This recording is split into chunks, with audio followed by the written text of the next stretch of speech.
नमस्ते स्टूडेंट्स, मैं हूं धोरियाणी। आज आप सबको फिर से मिलकर अच्छा लगा। कैसे हो आप सब? I hope you all are well and good. Now we are going to learn welcome to the class 8 chapter 1 rational numbers. Lowest form. Standard form or lowest form of a rational number is p by q, where p and q have no common divisor. यहाँ पे हमें पता है rational number p और q के form में होता है, और p और q उसका कोई कॉमन डिवाइजर जब नहीं होता है तब हम उसको कहते हैं वो लोएस्ट फॉर्म में है। And q always be positive. For example 12/-18 is a rational number which is not in the standard form or lowest form. हमें पता है कि ये स्टैंडर्ड फॉर्म में भी नहीं है और लोएस्ट फॉर्म में भी नहीं है। Since 12 and 18 have common divisor 6, 12 और 18 का कॉमन डिवाइजर 6 है, तो हम क्या करते हैं कि न्यूमरेटर एंड डिनोमिनेटर बोथ को 6 से डिवाइड कर देते हैं ताकि 2/3 हमें मिल जाए। ठीक है, लेकिन यहाँ पे हमें क्या मिला है 2/-3। हमें ये भी पता है ना कि 2 and 3 have no common divisor except 1, but denominator यहाँ पे नेगेटिव मिल गया है ना। सो इसको हमें रिमूव करने के लिए क्या करना पड़ेगा, न्यूमरेटर और डिनोमिनेटर दोनों को -1 से मल्टीप्लाई करना पड़ेगा ताकि हमारा जो डिनोमिनेटर है वो पॉजिटिव हो जाए। ठीक है ना। If p/q is a rational number, properties of rational number है ये, मैं आपको समझाने जा रही हूँ। p/q एक रेशनल नंबर है और n कोई भी एक इंटीजर है। So n does not equal to 0 when p/q is multiplied by n both numerator and denominator, दोनों में n से मैंने मल्टीप्लाई कर दिया है। तो क्या मिला हमें p/n q/n। कोई एक एग्जांपल ले लो, p/q is equal to 3/7 और n we take n equal to 2, then 3/7 is equal to 3 multiply 2 upon 7 multiply 2 it is give 6/14। तो यहाँ पे हमें जो ये रेशनल नंबर मिला है 6/14 is equivalent to the our rational number 3/7। समझ में आया? दैट मीन्स कि कोई भी नंबर को अगर हम मल्टीप्लाई करें या फिर डिवीजन करें कोई सेम नंबर से, न्यूमरेटर एंड डिनोमिनेटर दोनों को, तो बाद में जो मिलता है वो हमारा इक्विवेलेंट फ्रैक्शन होता है। यहाँ पे अभी जो मैंने डिवीजन की बात की है, यहाँ पे हम उसी का एक एग्जाम्पल देखने जा रहे हैं। p/q is rational number, n कोई भी इंटीजर है, n does not equal to 0। p/q is equal to p divide n and q divide n। अगर कोई भी p/q ले लो और उसको n से डिवाइड करो, फिर जो आंसर मिलता है वो उसका इक्विवेलेंट रेशियो होगा, रेशनल नंबर। ठीक है ना। कोई एक एग्जांपल ले लेते हैं। For an example 2/7 is equal to 4/14। ये इक्विवेलेंट है या नहीं, चेक करना है ना। तो चेक करने के लिए हम क्रॉस मल्टीप्लिकेशन करेंगे। 2 × 14 एंड 4 × 7। अगर दोनों का क्रॉस मल्टीप्लिकेशन सेम नंबर मिले तो हम ये कह सकते हैं कि दोनों नंबर इक्वल रेशियो है। Now we are learn about addition and subtraction of rational numbers. In order to add two rational numbers with the same denominator, add the numerator, keep the denominator same। अगर कोई भी दो rational number को हमें add करना है और उसका डिनोमिनेटर सेम है तो हमें क्या करना है, डिनोमिनेटर एज इट इज रखना है और न्यूमरेटर का एडिशन। समझ में आ गया? Let's see an example. We have example number 2, add -4/13 and 9/13। Here we have a denominator same. Let's keep denominator as it is and add the both numerators and we get 5/13. As the same other example we have 7/16 and 5/16. Now here we know that the denominator is same, so we add both numerators and we get 3/4. 3/4 is our standard form. Now rational numbers with the different denominator.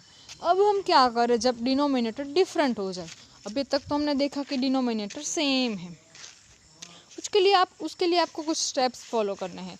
Step 1, make the denominator positive. सबसे पहले क्या करो, denominator को positive कर दो। In the case it is negative, if वो negative है तो उसको पॉजिटिव करना पड़ेगा, अगर पॉजिटिव है तो नो प्रॉब्लम।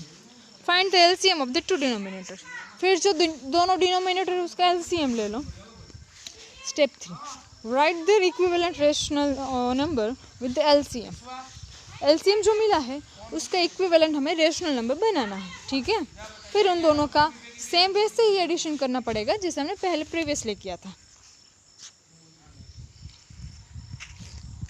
यहाँ पे दो नंबर्स हैं, -3/20 एंड -11/25। दोनों का डिनोमिनेटर डिफरेंट है। अब हम क्या करें, एलसीएम लेते हैं दोनों डिनोमिनेटर के। डिनोमिनेटर 20 एंड 25 का एलसीएम हमें मिला 100 हमारा एलसीएम है। अगर मुझे यहाँ पे 20 की जगह पे मुझे 100 चाहिए तो मुझे 20 को 5 से मल्टीप्लाई करने पड़ेगा। सेम एज मुझे न्यूमरेटर को भी 5 से मल्टीप्लाई करना पड़ेगा और बाद में जो मिलेगा हमारा इक्विवेलेंट रेशियो, ठीक है। ऐसा ही दूसरे रेशनल नंबर के साथ करना है। 25 को 4 से मल्टीप्लाई करो तभी 100 आएगा। सो सेम न्यूमरेटर को भी 4 से मल्टीप्लाई करना पड़ेगा। फिर यहाँ पे हमें दो रेशनल नंबर्स जो कि इक्विवेलेंट है हमारे गिवन रेशनल नंबर से वो मिले, उन दोनों का डिनोमिनेटर सेम हो गया। अब यहाँ पे जो पहले प्रोसेस की थी सेम डिनोमिनेटर वाली एज इट इज, ठीक है। डिनोमिनेटर हमने यहाँ पे सेम कर दिया, एज इट इज रख दिया और दोनों न्यूमरेटर ऐड कर दिए। फिर हमें यहाँ पे आंसर मिल गया।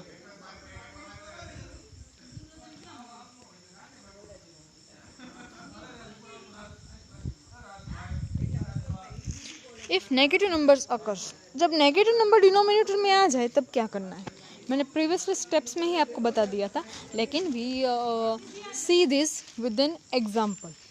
Edit 4/-12 and 9/42. The rational numbers 4/12 has a negative denominator. तो फर्स्ट मेक इट पॉजिटिव, और कोई भी डिनोमिनेटर को पॉजिटिव करने के लिए क्या करना पड़ता है, न्यूमरेटर डिनोमिनेटर दोनों को -1 से मल्टीप्लाई, ठीक है। ये तो हमें पता ही है। Now take LCM of two denominators, और दोनों डिनोमिनेटर का एलसीएम कितना मिला, 84। अब यहाँ पे आगे वही प्रोसेस हो गई जो हमने आगे की थी। दोनों फ्रैक्शंस जो है हमारा उसका इक्विवेलेंट रेशियो फाइंड कर लिया, रेशनल नंबर फाइंड कर लिया, फिर उन दोनों का डिनोमिनेटर सेम हो गया, फिर फाइनल प्रोसेस, ठीक है। समझ में आ गया ना। यहाँ पे ये जो है वो एलसीएम फाइंड करने की मेथड है, okay. Properties of rational number, यहाँ पे हम सीखने जा रहे हैं अभी properties of rational number. First property we have closure property. कौन सी property, closure property. The sum of two rational numbers is always a rational number. यहाँ पे दो रेशनल नंबर का एडिशन करो तो वो रेशनल नंबर ही मिलना चाहिए, ये हमारी क्लोजर प्रॉपर्टी है। See, we understand this about an example. With an example, 2/7 + 3/5, इन दोनों का एडिशन करके अगर मुझे जो आंसर मिलता है वो एक रेशनल नंबर हो तो हम ये कह सकते हैं कि क्लोजर प्रॉपर्टी सेटिस्फाइड है, ठीक है। Now we take another example, -1/2 + -2/3। फिर से दोनों का एडिशन किया, एलसीएम सेम नहीं तो सेम बनाया, ठीक है। फिर दोनों का एडिशन कर दिया और बाद में जो आंसर मिला वो हमारा रेशनल नंबर हो गया। So we can say that कि अगर कोई भी दो रेशनल नंबर्स का एडिशन हम करें तो उन दोनों का आंसर जो मिलता है, सम जो मिलता है, वो भी एक रेशनल नंबर ही होना चाहिए। Let's see an second property, commutative property.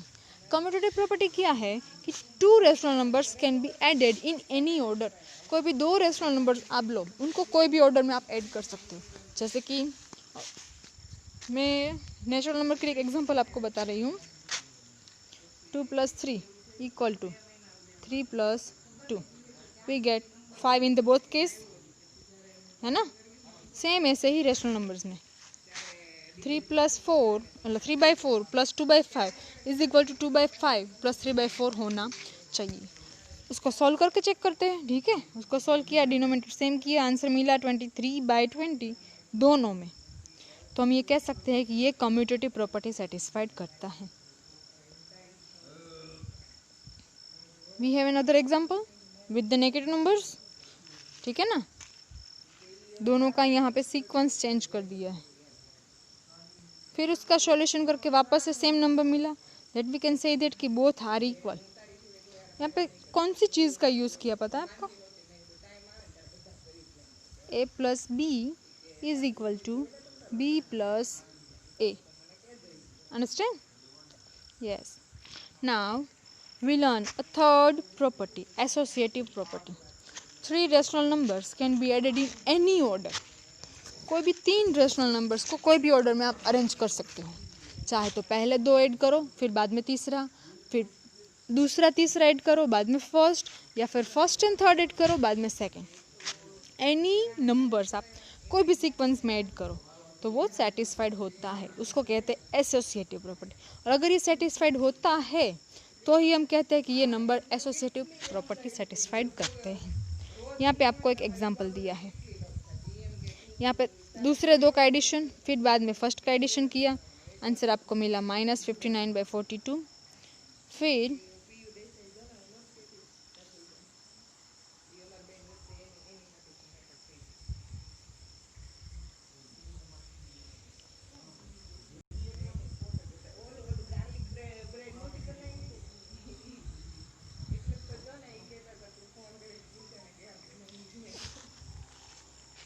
फिर यहाँ पे मैंने क्या किया है, दूसरे दो नंबर्स फर्स्ट एंड सेकंड को लिया और तीसरा नंबर बाद में ऐड किया, ठीक है ना।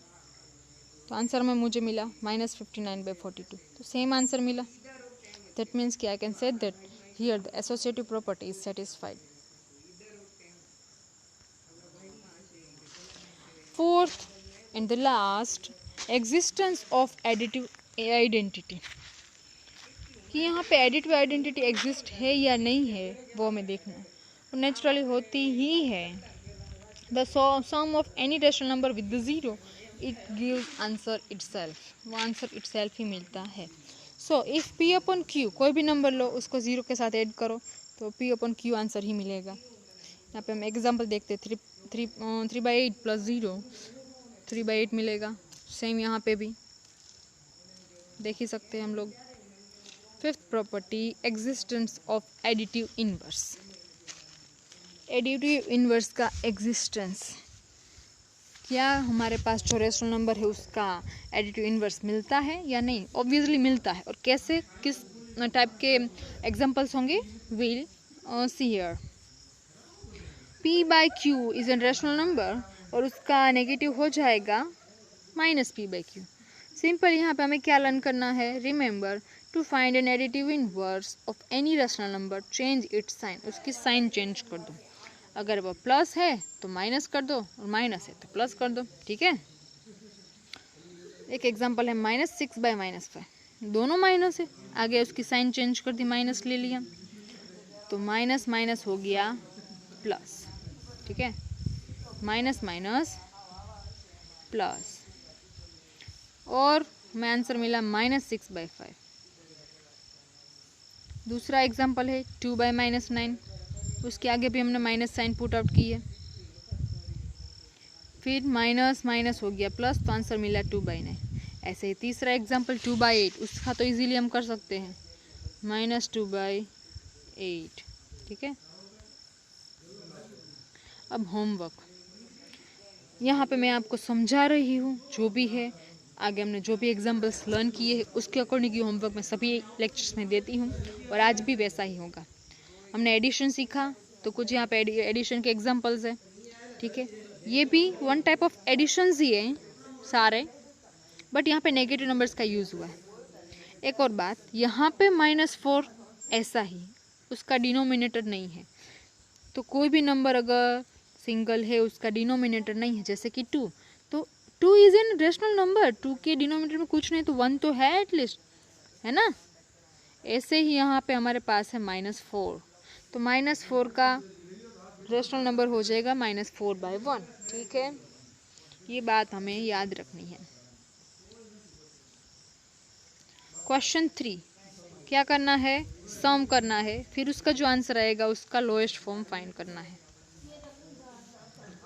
And question exercise 1.2, verify the commutative property of addition. यहाँ पे जो भी आपका नंबर दिया उसके लिए कम्यूटेटिव प्रॉपर्टी सेटिस्फाइड करनी।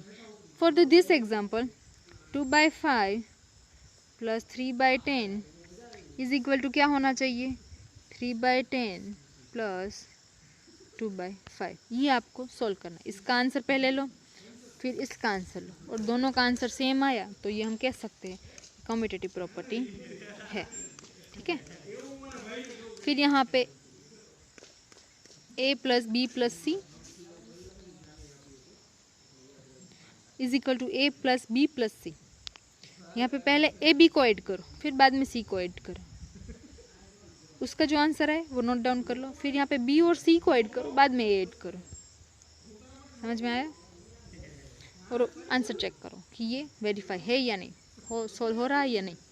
Thank you for the watching and must be do your homework in the vacation. ये एक वन टाइप ऑफ वेकेशन ही है, लॉकडाउन ही है, और हम घर पे टाइम वेस्ट करते हैं। इसकी वजह से हमारा पूरा जो ध्यान है पढ़ाई में है ही नहीं।